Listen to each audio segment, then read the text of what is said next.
Hi అండి. నమస్తే. Welcome to అమ్మాయి లోకం. అందరూ ఎలా ఉన్నారు? నేనైతే చాలా బాగున్నాను. మీరందరూ కూడా బాగుండాలని మనస్ఫూర్తిగా కోరుకుంటున్నాను. ఇవాళ మన రెసిపీ వచ్చేసి రాజ్మాతో చాలా టేస్టీగా ఉండే ఒక మార్నింగ్ బ్రేక్‌ఫాస్ట్ లేదంటే స్నాక్ రెసిపీ అండి. ఎలా చేయాలో చూద్దాం. స్కిప్ చేయకుండా చూడండి. రాజ్మా అరకప్ అనమాట. రాత్రి ఫుల్‌గా నానబెట్టుకున్నామండి. మంచిగా 2 టైమ్స్ వాష్ చేసుకొని నీళ్లు పోసి పెట్టుకున్నాము. హాఫ్ కప్ తీసుకుంటే నానేటప్పటికల్లా ఉబ్బుతాయి కదా! ఫుల్ కప్‌గా వచ్చేసినాయండి.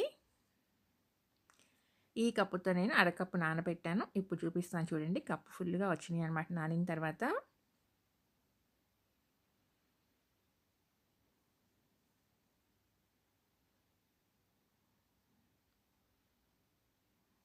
చూడండి. ఇప్పుడు దీన్నొచ్చేసి మనం నీళ్ళన్నీ వంపేసుకొని మిక్సీ జార్‌లో యాడ్ చేసుకుందాము. మిక్సీ జార్‌లో వేసుకున్నాక నీళ్ళైతే ఏమి ఏయకుండా అలానే మరీ ఫైన్ పేస్ట్‌లాగా కాకుండా కొంచెం బరకగా మనం గ్రైండ్ చేసుకొని తెచ్చుకుందామండి. చూడండి ఇలా ఉండాలనమాట. గట్టిగాను ఉండాలి. అలానే కోర్స్‌లీగాను ఉండాలి. ఇప్పుడు దీన్ని మనం మిక్సింగ్ బౌల్‌లోకి వేసేసుకుందాము.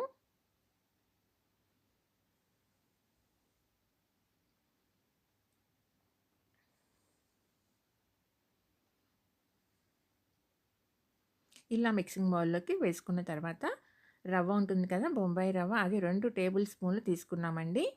రవ్వ వేసుకోవటం వల్ల చాలా క్రిస్పీగా ఉంటుందనమాట. ఇప్పుడు దీంట్లో కొంచెం నీళ్ళు యాడ్ చేసుకొని మనం కలుపుకుందాము. ఎక్కువ కాదండి. మహా అయితే ఒక పావు కప్పు లోపలేననమాట. పిండి అనేది మనకి గట్టిగానే ఉండాలి.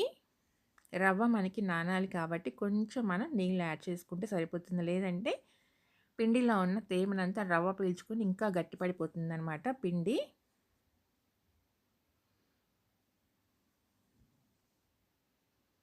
చెక్ చేసుకుంటా కొంచెం కొంచెంగా నీళ్ళు యాడ్ చేసుకుంటా కలుపుకుందామండి పిండిని మాత్రం. పిండి ఇలా కలుపుకున్న తర్వాత మనం మూత పెట్టేసుకొని 5 నిమిషాలు నానితే సరిపోతుందండి రవ్వ. అంతకంటే ఎక్కువ అవసరం ఉండదు. ఇప్పుడు మూత పెట్టేసుకొని ఒక 5 నిమిషాల పాటు నానబెట్టుకుందాము. 5 నిమిషాల తర్వాత చూద్దామండి. రవ్వ చక్కగా నానిపోయిందనమాట. ఇప్పుడు దీంట్లో ఒక టేబుల్ స్పూన్ తురిమిన అల్లం వేసుకుందాము.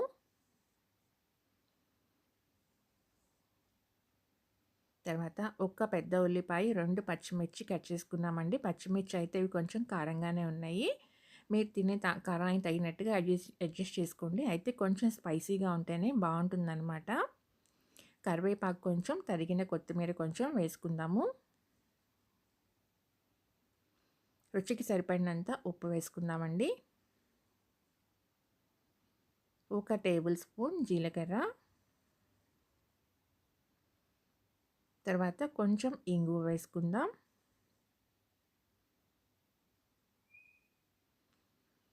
ఒక పావు టేబుల్ స్పూన్ గరం మసాలా వేసుకుందామండి. గరం మసాలా వేసుకోవటం వల్ల దీనికి మంచి టేస్ట్ వస్తుందనమాట. ఎక్కువ కాకుండా పావు టేబుల్ స్పూన్ వేసుకుందాము. ఇప్పుడు ఇవన్నీ మంచిగా మిక్స్ చేసుకుందామండి.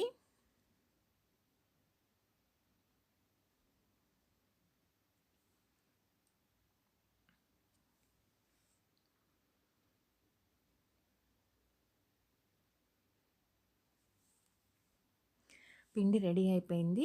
దీన్ని పక్కన పెట్టేసుకొని మనం ఈలోగా గుంత పొంగనాల పెనం పెట్టుకుందామండి. మీరు కావాలంటే ఇలానే కూడా ఆయిల్‌లో కొంచెం కొంచెంగా వేసుకొని డీప్ ఫ్రై చేసుకోవచ్చు. నేను ఈరోజు గుంత పొంగనాల పెనంలో గుంత పొంగనాల్లాగా వేసేస్తున్నానండి. అయితే గుంత పొంగనాల పెనంలో కూడా ఆయిల్ మరీ కొంచెంగా వేసుకోవద్దని. ఎందుకంటే మంచిగా క్రిస్పీగా ఫ్రై అవ్వాలంటే ఆయిల్ కొంచెం ఎక్కువగా ఉంటేనే బావుంటుంది. ఇప్పుడు దీంట్లో మనం కొంచెం కొంచెంగా పిండి వేసుకుందాము.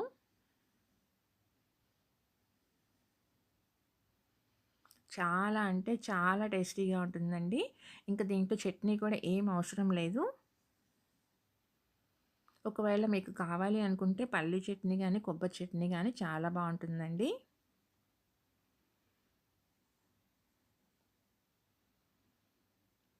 మీరు ఈవినింగ్ చేసుకోవాలనుకున్నారనుకోండి, మార్నింగ్ నానబెట్టుకుంటే సరిపోతుంది. మార్నింగ్ చేసుకోవాలనుకున్నారనుకోండి, నైటే నానబెట్టుకోండి. అప్పుడే మనకి నానటానికి టైం పడుతుంది కాబట్టి రాజ్మా కరెక్ట్‌గా సరిపోతుందనమాట టైం అనేది.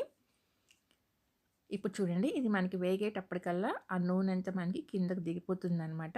మనకి ఈజీగా వచ్చేస్తుందండి, పైకి రిమూవ్ అయిపోతుంది. ఆయిల్ మరీ తక్కువగా వేసుకున్నారనుకోండి, క్రిస్పీగా రాదు మనకి స్నాక్ అనేది. చూడండి, అడుగునైతే మంచిగా కలర్ అయితే వచ్చేసిందండి, ఫ్రై అయిపోయింది. ఇప్పుడు దీన్ని మనం తిరగేసుకుందాము. రెండో పక్క కూడా మంచిగా ఫ్రై చేద్దామండి.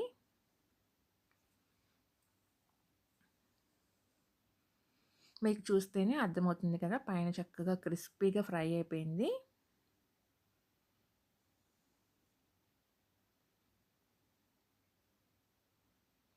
చాలా టేస్టీగా ఉంటుందండి. తప్పకుండా ట్రై చేయండి. పిల్లలకైతే స్నాక్ బాక్స్‌లో కూడా అలానే పెట్టేయొచ్చు.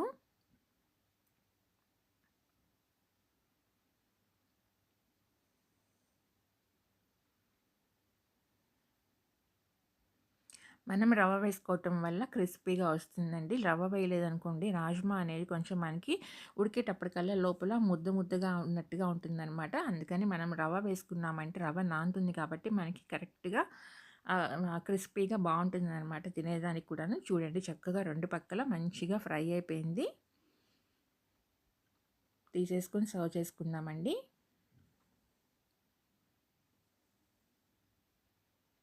అంతేనండి, చాలా టేస్టీగా ఉండే మన రాజ్మాతో గుంత పొంగనాలైతే రెడీ అయిపోయినాయి. తప్పకుండా మీరు కూడా ట్రై చేసి చూడండి.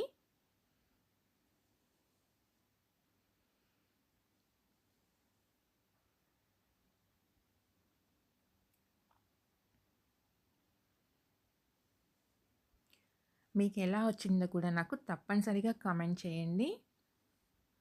అలానే వీడియో నచ్చినట్లయితే తప్పకుండా సబ్స్క్రైబ్ చేసుకోండి. ఒక లైక్ ఇచ్చేయండి. మీ ఫ్రెండ్స్‌కి, ఫ్యామిలీ మెంబర్స్‌కి షేర్ చేయండి.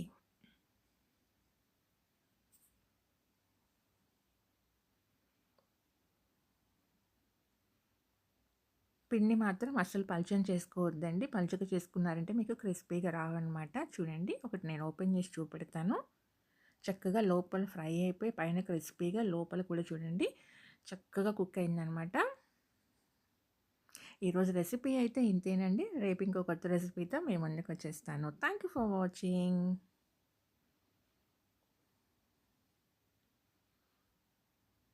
చూసారు కదా ఎంత చక్కగా వచ్చినాయో. తప్పకుండా మీరు కూడా ట్రై చేయండి.